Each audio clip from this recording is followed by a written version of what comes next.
Bonjour à tous. Bonjour, bonjour tout le Bonjour monde. Fred. Alors, je vous le fais rapide. Vous allez voir une petite interview d'une maman en situation de détresse. Interview réalisée mardi soir. Vous le verrez dans des conditions assez compliquées. Le son n'est pas forcément au meilleur de sa forme et vous allez très vite comprendre pourquoi. Ce sont surtout des questions de moyens. Euh, mais trêve de bavardage, nous passons à l'interview. Elle dure une petite quinzaine de minutes et nous accueillerons ensuite Frédéric Pierru qui va nous parler justement de ce sujet-là que je vais vous laisser découvrir. À de suite. Alors donc, j'ai 2 enfants en situation de handicap et depuis peu de temps, la MDPH et la CAF a décidé de leur verser une AAH parce qu'en fait, j'ai fait faire des articles par France 3 Périgord, dont il y a une vidéo qui se trouve sur le net. La vidéo, c'est la détresse d'une maman en situation de polyhandicap, enfin d'une maman d'enfant en situation de polyhandicap et cette vidéo montre bien à ce moment-là où j'étais vraiment, je, en fait, c'était hyper compliqué, quoi, financièrement, dans le quotidien, je devais tout gérer. Je gère encore tout, hein, puisqu'ils sont malvoyants, donc il y a des choses que, ben, tout ce qui est à l'écrit, c'est moi qui gère l'administration euh, à l'écrit. Si on peut Euh, reprendre peut-être, voilà, vous avez deux enfants en situation de handicap qui ne peuvent ouais, être autonomes, euh, oui, et donc vous me en disiez fait, que vous viviez il, avec 1 600 € à 3, parce que voilà. vous ne pouvez pas travailler, parce que vous êtes obligé de vous occuper de vos enfants. Euh, Voilà, c'est ça. Comment on fait avec deux enfants en situation de handicap et 1 600 € par mois? Comment on vit, ou plutôt peut-être on survit? En fait, comment on fait? Ben, en fait, c'est de la survie. Heu, on essaye de demander des aides auprès des services sociaux, mais on s'essuie toujours des noms et après, après on se dit: bah, ce mois-ci, il y a la facture de téléphone qui va sauter, le loyer. En fait, on fait des choix de pas payer certaines factures. Voilà. Donc En vous en vis arrivez à des moments où vous pouvez pas payer le loyer, par exemple? Voilà, tout à fait, oui, ça m'est arrivé de ne pas pouvoir payer mon loyer pendant 2 ans parce que en fait, je ne pouvais pas, je ne pouvais pas le payer parce que je devais faire le choix entre les médicaments, la nourriture et payer les factures. Donc, bah, automatiquement, j'ai payé les médicaments pour la vie de mes enfants et la nourriture. Voilà. Donc voilà, vous Et me disiez maintenant vos enfants, ils sont adultes, ils touchent une allocation oui, adulte handicapé à hauteur de 1 000 €. Euh, oui. mais vous êtes en fait toujours derrière. Vous pouvez pas. Moi, je ne peux pas les lâcher dans la nature. Je suis toujours derrière eux. Euh, je suis, je suis leurs yeux. En fait, je suis la soignante parce qu'en fait, je dois contrôler ce qu'ils se trompent pas dans les dosages de médicaments, qu'ils en prennent pas de trop et s'il y a un médicament qu'ils ne connaissent pas, eh ben, faut que je les aide à le prendre parce que ben ils ne connaissent pas, ils savent pas la boîte, ils savent pas parce qu'ils perçoivent certaines couleurs, mais et certaines formes, mais bon, en fait, certaines formes, ils en perçoivent pas beaucoup parce que pour vous donner un ordre d'idée, bah, par exemple, votre micro que vous avez devant vous, vous allez vous allez le voir rond, eux, ils vont le voir plat, complètement collé à vous. D'accord. Et vous, au lieu de voir votre visage comme il est, ben, en fait, vous êtes fondu complètement dans le décor, ils vous voient carrément plat. D'accord. Ils voient pas les reliefs. Quand il y a trop de soleil, et ben, la plupart du temps, ils ferment les yeux. Donc, euh, donc ben, pour avancer dans la rue, c'est un peu compliqué. Et après, pour les deux autres pathologies, ben, en fait, c'est très compliqué sur une des pathologies pour eux de la gérer. Ils arrivent à la gérer, mais ils ont besoin de mon aide parce que pour la maladie de Hirschsprung, Vous pouvez résumer peut-être ce que c'est cette maladie? alors c'est une maladie génétique rare qui peut sauter 60 générations et c'est absence de cellules nerveuses et de ganglions dans le système digestif Moi, mes enfants, ils ont une des formes la plus grave, eux, ils ont été touchés que dans le côlon, d'accord? Et on a dû leur retirer la totalité du côlon. Donc, ce qui fait qu'ils ont la diarrhée 7 jours sur 7, non-stop. Ils restent quand même à risque de faire des occlusions comme ils faisaient tout bébé, d'accord? Faut que eux, ils comptent les selles et moi, je dois évaluer la quantité sur 24 heures.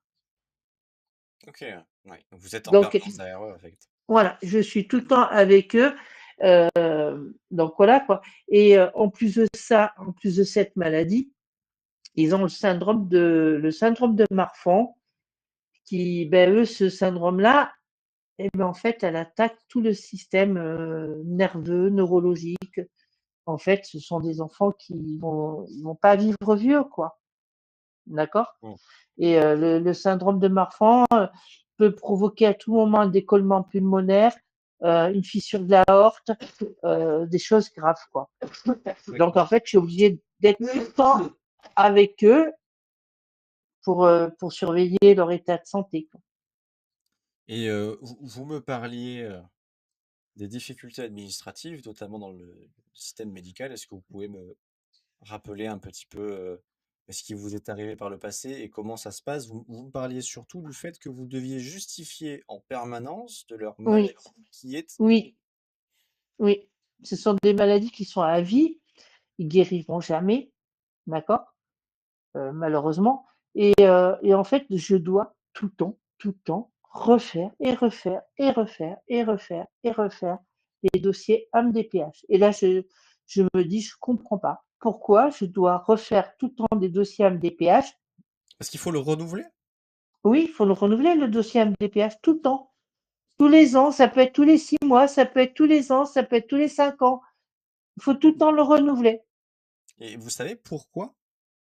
Je ne sais pas pourquoi je dois renouveler tout le temps ces documents-là, alors que moi, mes enfants, ils vont jamais guérir. J'aimerais savoir pourquoi je dois faire ça. On vous l'a jamais Moi, dit. On veut pas vous le dire. moi, si on m'a répondu une chose, on m'a dit, on doit justifier des dépenses. Mais je leur ai dit, vous me donnez au départ, ils me donnaient que 149 euros. J'ai dit 149 euros, c'était l'allocation de base pour enfants. D'accord? Et donc, j'ai dit, je justifie quoi? Personne Pourquoi, ne vous a accompagné. non, personne. Il n'y a aucun accompagnement pour les parents d'enfants malades. On n'est pas accompagné du tout. Et je On- suppose on- que leurs syndromes sont tellement rares qu'il n'y a pas d'association de parents, de justement Alors, de si, si, si, j'ai trouvé, mais en fait, je sais pas trop à quoi ça sert. En fait, ils vous expliquent la maladie, mais après, vous êtes largué complètement. Ouais, d'accord. Et donc vous me disiez qu'ils avaient réussi à avoir une allocation adulte handicapé Oui, individuelle oui, uniquement parce que vous avez réussi à contacter, la presse régionale, donc France 3, oui, oui. de votre région. Et après la diffusion de ce documentaire sur, sur vous, votre famille, Mm. finalement, ils ont réussi à se bouger et à trouver de l'argent pour vos Oui, enfants. oui, oui. En fait, alors on m'a dit il y a trois façons pour que les enfants, les jeunes, ils aient une AH.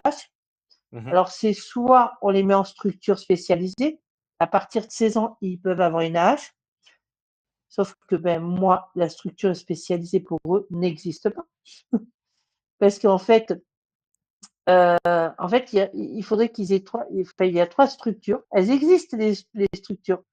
Mais en fait, il y a la structure pour la maladie digestive qui, elle, ne Mmh. prend pas en charge pour le problème des yeux, mais Ouais, ne prend pas en charge non plus pour le syndrome de Marfan. Vous voyez ce que je veux dire? Et en en fait, fait, il vous êtes faut, bloqué. voilà. Donc, en fait, moi, je suis bloquée. Donc, je me dis, OK, d'accord.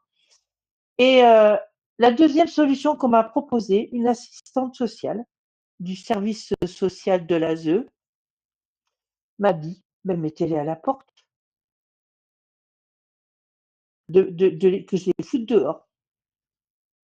Mm. Pour que les Oui, services oui. sociaux puissent intervenir? Non.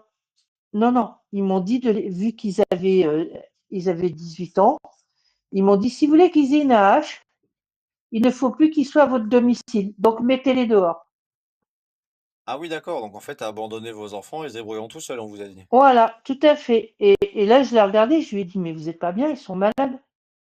Même s'ils n'étaient pas malades, je ne les aurais pas mis dehors. Mais j'ai dit, là, ils sont malades. Si je les mets dehors, ils vont jamais s'en sortir. Donc, je dis, ils auront peut-être une âge, mais qui va les héberger? Qui C'est ce va qui va leur se donner un payer toit? le loyer. De toute façon, sans Ben, AH, ben voilà. sans travail, ils n'auront jamais un logement. Donc voilà. Et, euh, et donc là, après, je suis allée à la CAF, mais vraiment de colère. Je suis allée à la CAF et la dame de la CAF me dit, Madame, il y a une autre solution, il y en a une troisième. Eh bien, je lui ai dit, donnez-la moi. De toute façon, j'ai dit, je ne peux pas avoir eu pire de ce que j'ai eu comme réponse. Et elle me dit, mais vous les mettez en colocation avec vous sur votre logement. Des Et magouilles, en c'est ce fait. que, voilà, en fait, les magouilles, il faut refaire des dossiers, refaire des contrats. Ben, j'ai demandé à mon propriétaire, sachant que mon propriétaire pouvait très bien dire non, hein, parce qu'il n'était pas obligé d'accepter la colocation. Hein. Et j'ai expliqué ma situation, il a très bien compris, il m'a dit, moi, je vous le fais tout de suite. C'était le même propriétaire à qui vous ne pouviez payer les loyers? Non, non, ça, c'est un autre propriétaire. Je lui avais expliqué ma situation, il a très, très, très bien compris. Et donc, il m'a dit, OK, mais il n'y a pas de souci, il m'a dit, on va le faire.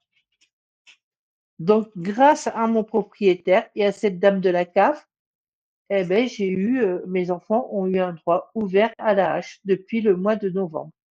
Donc vous avez quand même dû mettre plus de 18 ans pour qu'on vous donne Oui, des réponses, pour que vous oui, puissiez avoir les moyens nécessaires, voilà, en fait, pour pouvoir vivre ne serait-ce qu'un peu dignement et pas survivre en permanence.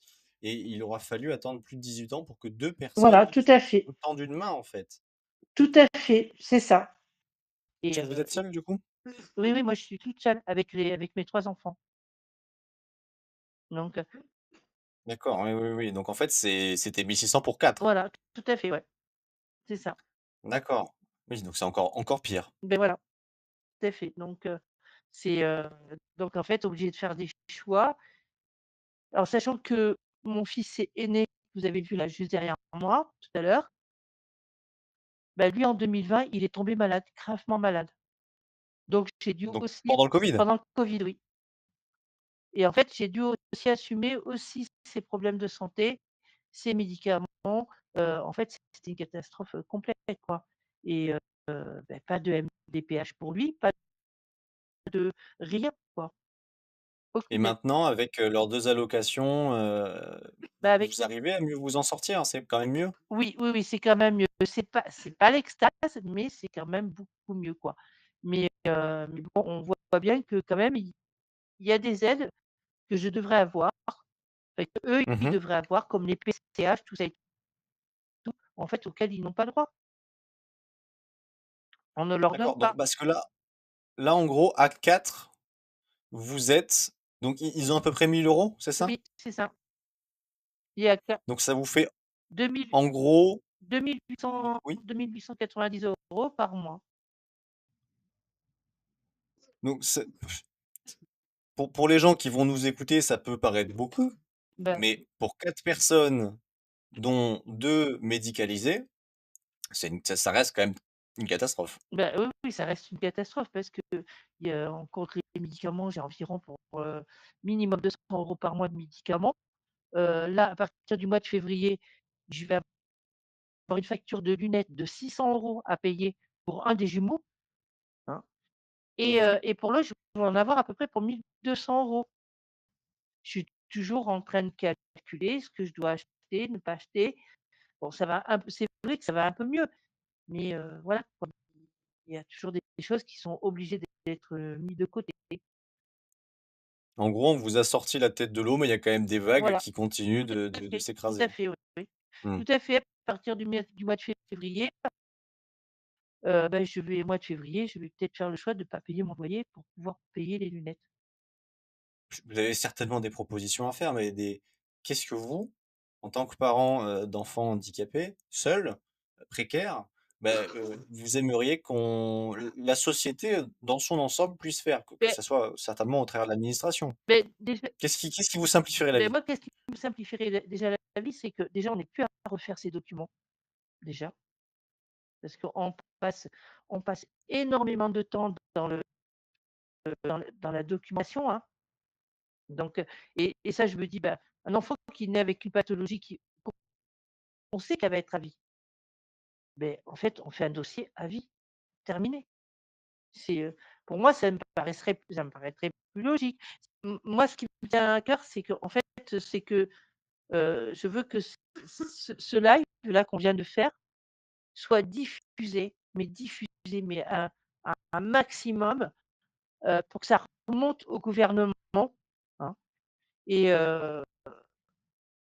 parce qu'en fait, je suis prête à aller rencontrer le ministre de l'handicap. Je suis prête à aller le rencontrer. Je suis prête aussi à rencontrer le ministre, de la santé, justement pour pouvoir faire évoluer ces gens parce que c'est eux qu'il faut faire évoluer aussi et dire aussi au MDPH,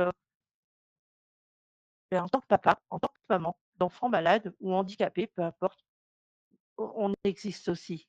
Il faudrait peut-être aussi un petit peu nous écouter parce qu'on connaît la maladie, on connaît le handicap de nos enfants, on connaît aussi les capacités, intellectuelles de nos enfants parce que les MDPH, ils aiment bien mettre les enfants dans les structures aussi. Vous savez, c'est la facilité. On se débarrasse d'eux, on les met en structure. Allez hop, terminé. Moi, si j'avais pas été auprès de mes enfants auraient fini en IME, voire en ESAT, voire dans des structures, heu, bien plus pires que ceux-là parce que l'ESAT ça va, encore on se dit. Mais, en fait, moi mes enfants étaient voués pour la MDPH à aller en IME, pour rien apprendre à l'école. Donc voilà, donc je me dis, ce qui me tient à cœur, c'est tout ça, c'est que arrêtez, arrêtez de ne pas écouter les parents. Écoutez-nous, parce que nous aussi on connaît nos enfants. Mais nous, on les connaît pas que sur des dossiers ou des numéros qu'on peu importe comment on peut le dire. Nous, on les connaît en vrai, on vit avec. Bah écoutez, merci Anne-Marie, on essaiera de faire remonter au plus haut possible votre témoignage. Mmh. Euh, Peut-être passer dans les médias locaux, vous passez chez nous. On va essayer de continuer à vous aider à notre niveau et peut-être que ça permettra à un ministre de vous recevoir pour vous écouter. Et j'espère que votre situation va pouvoir s'améliorer grâce à ça. Merci Anne-Marie. Merci, je vous souhaite une belle année et une bonne santé.